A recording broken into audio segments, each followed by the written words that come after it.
के नु शाम सा ढलते रहिए, मायूस होकर यूं न शाम सा ढलते रहिए। जिंदगी भोर है, सूरज सा निकलते रहिए। एक ही पाँव पे ठहरोगे तो थक जाओगे, एक ही पाँव पर ठहरोगे तो थक जाओगे। धीरे धीरे ही सही, पर राह पर चलते रहिए। नमस्कार, मैं देवी कुशवाहा। आज हम मंत्रिपरिषद और मंत्रिमंडल के बारे में चर्चा करेंगे और आशा है कि आपको ज़रूर समझ में आएगा।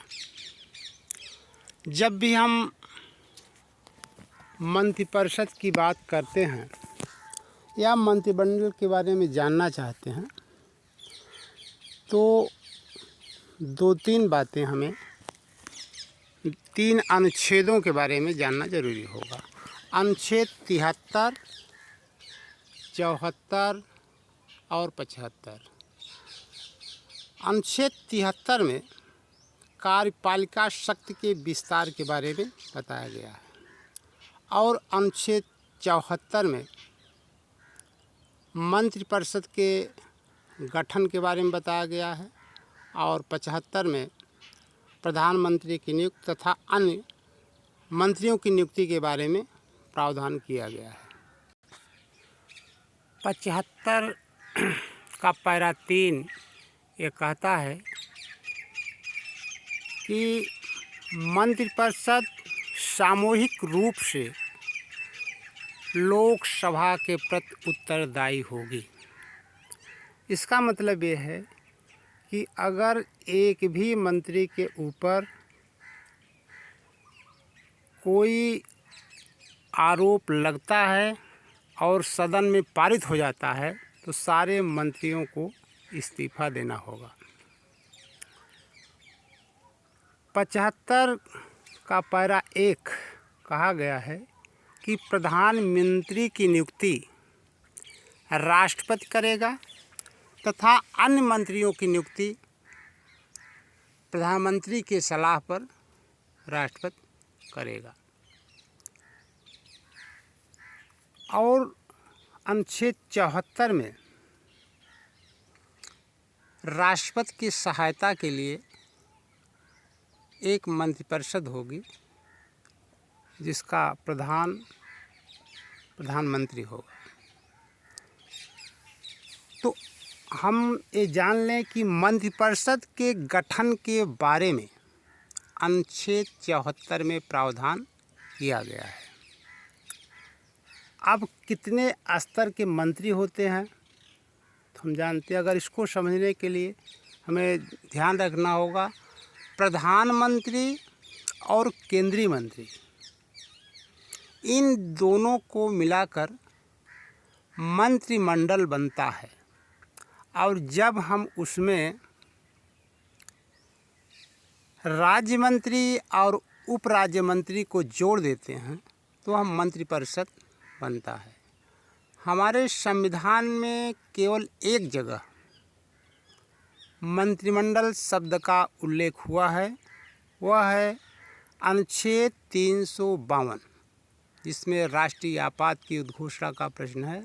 उसमें कहा गया है कि मंत्रिमंडल के सलाह पर राष्ट्रपति आपात की उद्घोषणा करेगा। इसके अलावा कहीं भी मंत्रिमंडल शब्द का प्रयोग नहीं है। केवल मंत्रिपरिषद यानी काउंसिल ऑफ मिनिस्ट्री शब्द का ही प्रयोग हुआ है। तो हम ये समझ सकते हैं कि जो मंत्री होते हैं केंद्र में 3 प्रकार के होते हैं। एक केंद्रीय मंत्री, एक राज्य मंत्री और एक उप राज्य मंत्री। केंद्रीय मंत्री किसी विभाग का प्रमुख होता है और उसकी सहायता के लिए ही राज्य मंत्री की नियुक्ति होती है। राज्य मंत्री का तात्पर्य यह नहीं है कि जितने राज्य हैं उतने राज्य मंत्री होंगे। राज्य मंत्री एक ही होगा जो केंद्रीय मंत्री की अनुपस्थिति में वह उसके दायित्वों का निर्वहन करेगा। और जो उप मंत्री हैं या उपराज्य मंत्री हैं, उनका कार्य केवल प्रशासनिक कार्यों को देखना होता है। तो समझ सकते हैं कि मंत्रिमंडल और मंत्रिपरिषद में क्या अंतर है। हम ये कह सकते हैं कि केवल प्रधानमंत्री और केंद्रीय मंत्री को मिला करके ही मंत्रिमंडल बनता है, और मंत्रिमंडल में बहुत कम जगह होती है।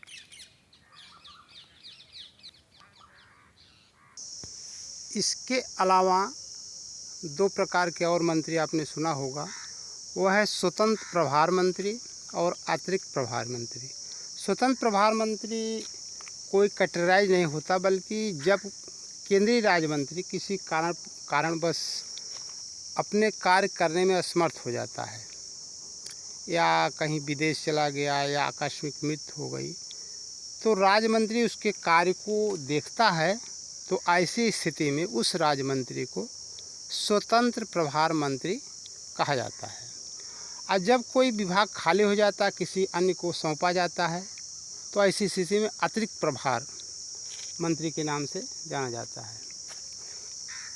हम एक उदाहरण से और समझ सकते हैं कि मंत्रिमंडल और मंत्रिपरिषद में क्या अंतर है। जैसा कि आप एक चित्र के माध्यम से देख सकते हैं, जैसे ए प्रधानमंत्री का कॉलम हो गया, ए केंद्रीय मंत्री का कॉलम हो गया, तो इसको हम कैबिनेट या मंत्रिमंडल की संज्ञा दे सकते हैं।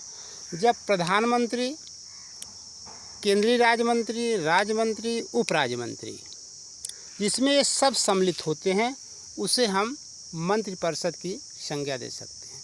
वास्तविक सरकार का स्वरूप इस छोटे में होता है, जिसमें मुश्किल से 15-20 लोग सम्मिलित होते हैं। इसमें पूरे लोग सम्मिलित होते हैं। जब कोई बड़े निर्णय लेने होते हैं, नीतिगत निर्णय लेने होते हैं, तो केवल यही मंत्रिमंडल ही उसमें भाग लेता है, प्रधानमंत्री और केंद्र मंत्री। इसके अलावा मंत्रिपरिषद की बात करें तो इसमें प्रधानमंत्री, केंद्रीय मंत्री, राज्य मंत्री और उप राज्य मंत्री,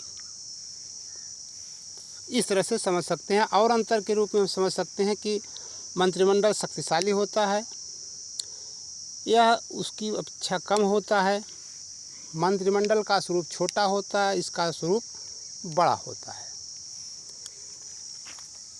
तो हम आशा करते हैं कि मंत्रिमंडल और मंत्रिपरिषद के बीच जो एक माइन्यूट अंतर है, वह समझ में ज़रूर आया होगा। और फिर हम अगले वीडियो में मिलेंगे।